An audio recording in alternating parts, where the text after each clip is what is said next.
What is going on, guys? DBG here, and today, we are going to be doing a video with NBA 2K22 MyTEAM. We're going to be talking about 5 mistakes that you should not make in game. Again, most people know about these mistakes. If you've been playing MyTEAM consistently for years, you know about these mistakes, and most people don't make them, and some people do make these mistakes. Like, look, if part of your enjoyment for the game is by making some of these mistakes, then go for it. Go for it. Like, just know it kind of, some of the things will force you to spend a little bit more money. Others will force you to spend a little bit more time on the game. But you know what? If you're someone who doesn't mind putting in money into the game, then some of these things are kind of, don't really matter too much. But the first mistake that I'm going to say, and this is something I stand by, and I've said it every year from the beginning of time. Do not lock in ever. Unless there is a lock-in for a player, specifically a player who is like so much better than every other card in the game. Over the last number of years, I would say Galaxy Opal Shaq in 2K19 was worth the lock-in. I'm going to say Kareem in 2K20. And then in 2K21, I'm going to say that Hondo was worth it, and maybe Bulbul. Other than that, I do not believe there's been a lock-in that has been worth this test that has stood the test of time. So, if we look at lock-ins from this year, we have had Colossal lock-in, which has been Granger. Granger cost a lot straight early in the game, and Granger was not that much better than the 5,000 MT Darius Moss, who came out a week later. Then we had the Dunktober lock-in, who was Oscar Robertson. Has anyone ever played Oscar Robertson? We also then had the Alter Ego lock-in, who was Rip Hamilton. Rip Hamilton, he's fine, but he was a cone. Mystic lock-in, Hakeem is good. Hakeem's probably number 3 or 4 center in the game. But the problem is that the Mystic lock-in still to this day is over 1 million MT. Like, Giannis is like 4 something K. T-Mac is probably around like 2 something K. Actually, no, it's not over 1 million. It's probably about 750 KMT. Whereas you can get like 150k for D-Rob, which is better. So there's no point ever locking in for him. And then none of these have lock-ins for anything. So there's no lock-in for that. For this, it's only 200 tokens, which is pointless because what the hell do tokens do? And no lock-in reward for maxed out. So they really have kind of just said, you know what, screw it with good lock-in words. But I'm going to explain the reason why you don't lock in. At the end of the year, like if we get a set in May that gives us like a freaking Dark Matter Taco, then obviously throw this out the window because that will be one of the best cards in the game. The problem is that if you look, say, Hakeem, there are still 2 more tiers to go for Hakeem Olajuwon. And unless these players are like purely the best in the game, but again, Hondo had like the best SIGs, he had the best everything, he was probably the best card in the game on current gen till like March or April. Like, he was that good. Problem is, I don't see us getting a card like that again. And with Hondo, you locked in and you had likes of LeBron and stuff. LeBron, T-Mac. So a lot of people use the 2 of those guys in 250. But I'm looking at these cards right here, like Giannis, T-Mac. Both of these guys are pink diamonds. There's going to be an opal of both of those cards within probably 6 weeks from now. So there's no point locking in. And then for whatever the next set is, there's probably going to be a set with a lock-in. I'm surprised Tis of Season didn't have a lock-in, honestly. I'm really surprised Tis of Season didn't have a lock-in.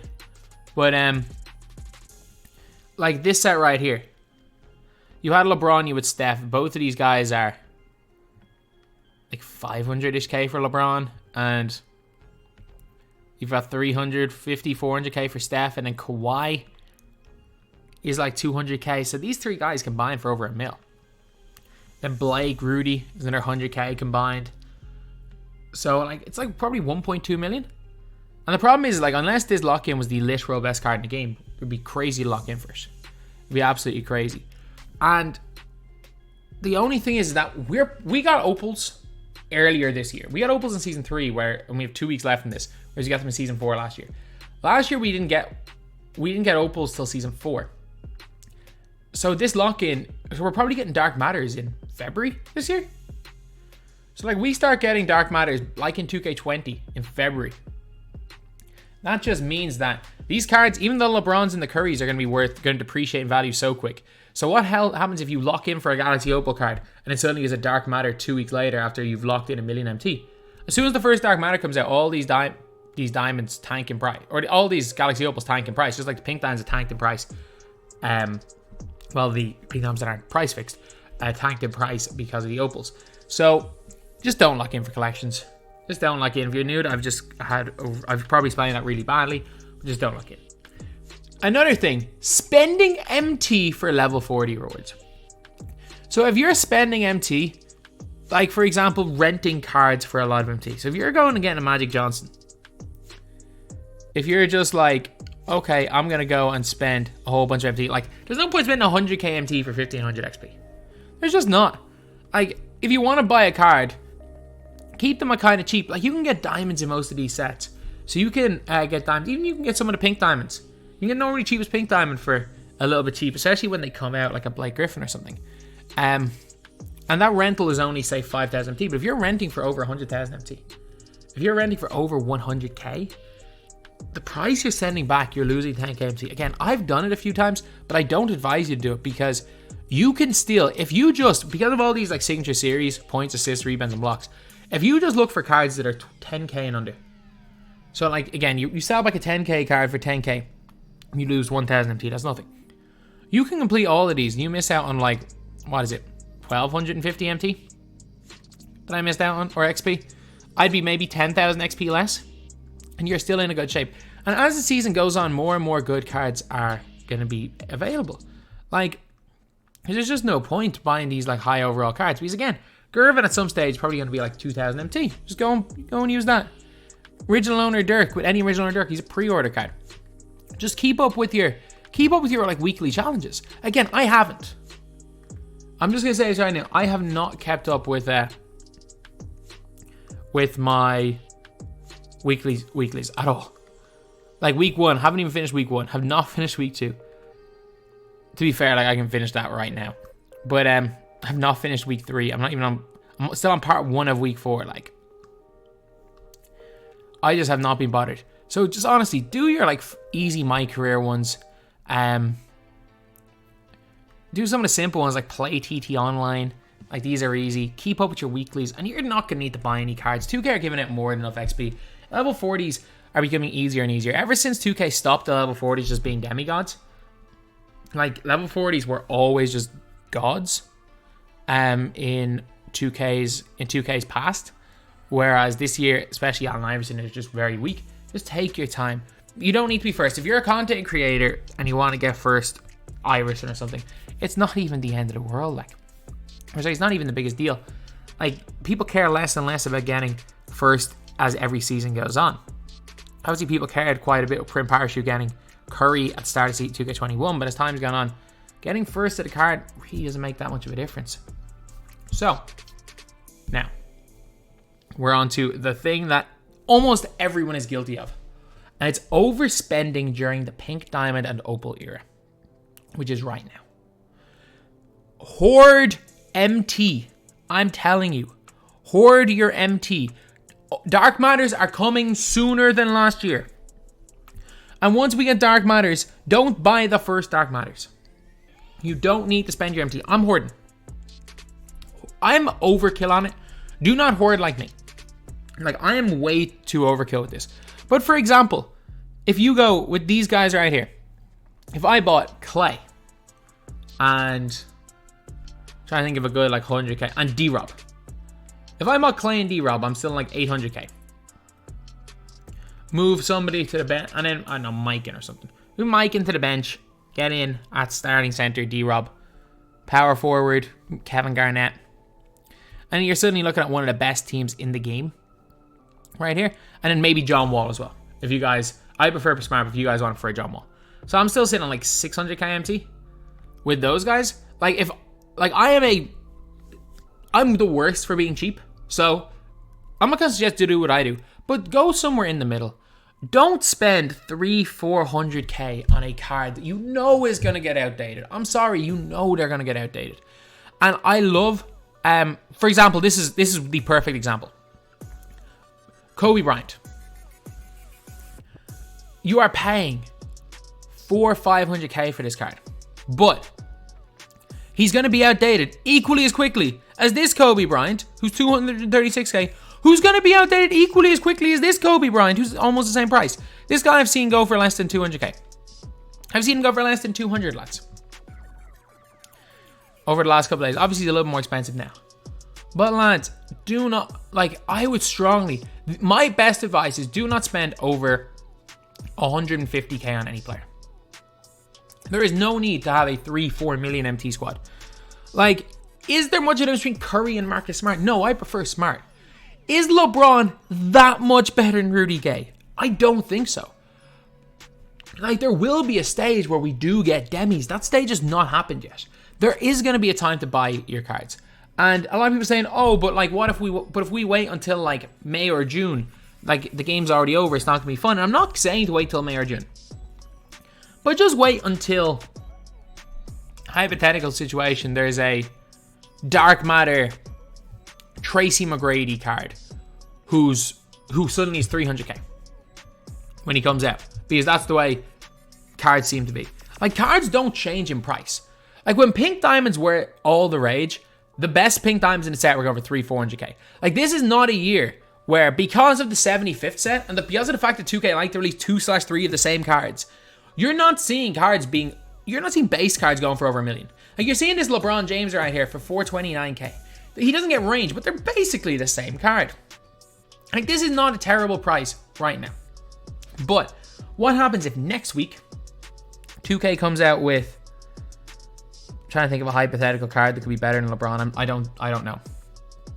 But what if in a couple of weeks 2K comes out with a Galaxy Opal Giannis with an 83 ball and can get range? It's not going to happen, but like, just a hypothetical situation. And suddenly this 400k, LeBron's dropped 150k. Cards depreciate more in value right now than any other time. Like, early on in the year, cards don't depreciate in value as much as they do right now. Because again, like, Dikembe didn't depreciate. Dikembe appreciated.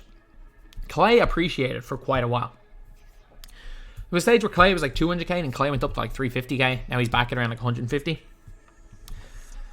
Like, the market fluctuates, but over time, these higher rated cards, like Steph Curry, I can guarantee you, in a month is less than 200. Not only less than 200k, but there's going to be a significantly better point guard. We're going to see like a gold range extender Lonzo very soon. It's going to happen. And that card will be better than Steph. No brainer. And he'll be also cheaper. He'll be also probably in and around like 120, 130 KMT. But this is the time of the year where 2K are going to really start doing themselves. From April onwards, like, you can use a squad from the start of April, I'm confident, at the end of the year. And it happens kind of the same every year. You can use a squad from that time at the end of the year. So if you want to spend your MT in like March and April on a really, really good squad, that squad will still be competitive at the end of the year. Whereas if you spend all your MT on a squad right now, you're going to get destroyed. But what you can do is you can consistently say, if you want to buy Rudy Gay, he's like 70k. Okay, when there's a new better card than Rudy Gay coming out, you could probably sell your Rudy Gay for like 40k. And then you can buy another card for like 50, 60k. And with the amount of MT you've accumulated, you do that with all your players. You're not really losing MT. You're just kind of gaining MT from playing the game, gaining MT from other ways, and you're just kind of swapping around your players. Whereas if you go and have LeBron, suddenly LeBron's 200k. If you bought a D-Rob at 500k and you're trying to sell him now at 100k, you're losing 400k after tax. Like, it's mad. So just don't overspend at this period. Like, again, I'm not the person to go off because I just do it just to a ridiculous rate. Like, I'm probably not going to spend his money until August. So I'm not the person to be looking at for this, but around March, April, wait till then, you will thank me. And now, number 4. This is the most important one. Caring about overall. It does not matter. It doesn't matter one bit. You can see in my squad, I got a ruby, a diamond, an amethyst, a couple of pink diamonds, some amethyst in my squad. If you're looking at my players, I got 1, 2, 3, 4, 5, 6, 7, 8. 8. I have 8 pink diamonds who do not currently play for my team. I have like probably 30, 35 diamonds that don't play for my team, and I got some rubies in there. Overall, doesn't matter. Look for what you need. There are certain badges that will suit your playstyle. Certain stats will suit your playstyle. Certain cards will suit your playstyle. Height matters. So many things matter other than overall. And if you play my team for any period of time, you will know that overall doesn't matter. And there's also situations where tactically downgrading works perfect. It'll happen later on in the year where, for example, we'll have a 99 in every single stat Michael Jordan. And then 2K will release a pack like they did with Team USA last year, where they release a Dark Matter Michael Jordan, who's the same card, but he's like 50k instead of 500k. It happened last year with a lot of players. Like, we had so many Dark Matter LeBrons and they were all the same card. Like, that's going to eventually happen, but that's a problem for a different day. But at the end of the day, overall does not matter. If there are times where a card, for example, Vince card, if you really want to use Vince, and you want to compare Amethyst Vince to Pink Diamond Vince, you also have to take value into account sometimes.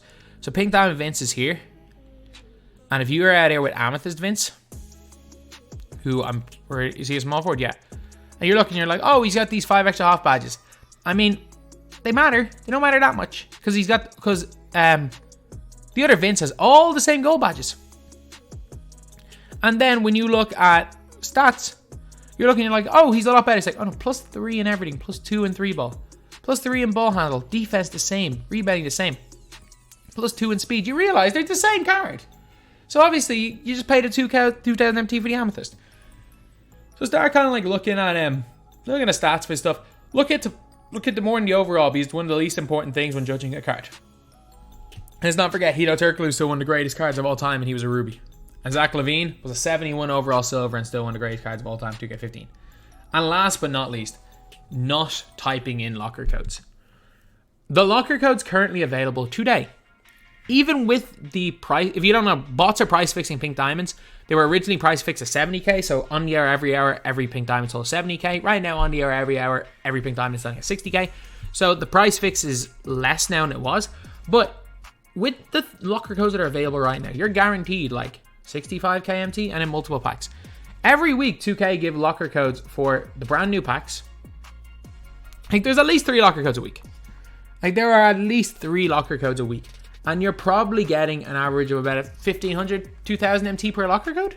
But then there's just the odd locker code where you just strike gold. You strike gold.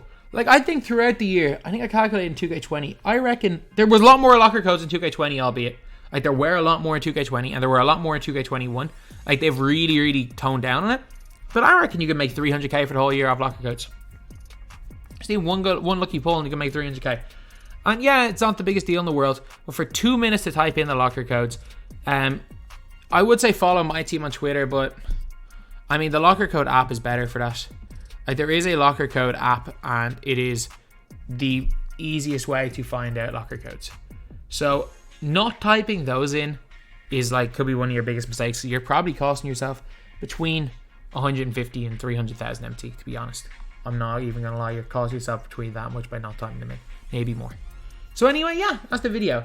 So the 5 mistakes not to make. Don't lock in for stuff. Do not overspend to get level 40 quickly. Slow and steady wins the race. Level 40 is not that difficult to get anymore. Like, you could easily do 100k on the final day. Like, you could do 100k in one day. It's that easy to get XP right now. Overspending during the Pink Diamond / Opal era. And the Pink Diamond / Opal era is realistically from, say, the start of October until maybe the start of March. Once Dark Matters come out, you know what? Spend. But save up your MT for then, because at least the Dark Matters are going to be usable at the end of the game, whereas I know for a fact these Pink Diamond cards we have, other than maybe Kawhi, are not going to be usable. Caring about overall, that is the #1 mistake you can make. Like, any competent player will see a guy who's an overall snob. I remember there was a time where I was using Sapphires and Rubies, and I came up against a guy with 5 Pink Diamonds, but judging by who the Pink Diamonds were, I knew the guy was a bum. Beat him by 90 points. And in not typing in locker codes, the easiest way to lose out on 150 to 300k. So anyway, that's the video. Thank you guys for watching. Please like, comment, and subscribe.